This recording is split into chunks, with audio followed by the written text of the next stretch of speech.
Whenever we go in the ocean, we're going into a different environment, and we share that environment with many other organisms. There were a couple of shark bites in New York. In one of the victims, a small piece of shark's tooth was embedded in the wound, but this one's actually broken and some of the very distinctive characteristics are missing. Authorities in New York sent the tooth to us to see if we're able to get any DNA from it. This is the tooth. It's very tiny. The inside portion actually has a blood supply, and that's the part that we might be able to get some DNA from. We extracted some tissue from deep inside the pulp that wouldn't have been contaminated. We took that tissue, we extracted DNA, we sequenced that DNA, and then we compared that DNA with a reference database that we maintain here at the University of Florida. We were able to determine the tooth came from a sand tiger shark. We believe that this is the first time that DNA has been used to identify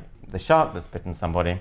We work with molecular data and DNA sequences. We try to estimate phylogenies. We do a lot of very academic exercises. And here is a situation where we can use the knowledge that we've gained in a very practical way.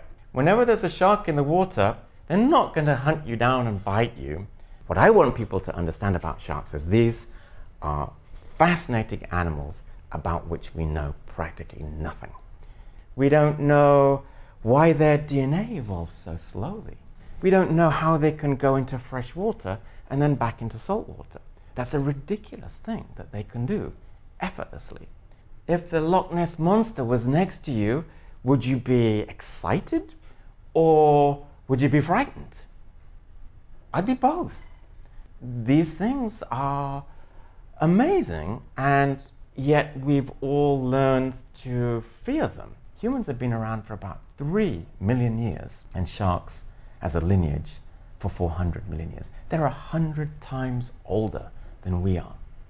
So that's what's interesting. You're swimming next to a living fossil. That's unusual.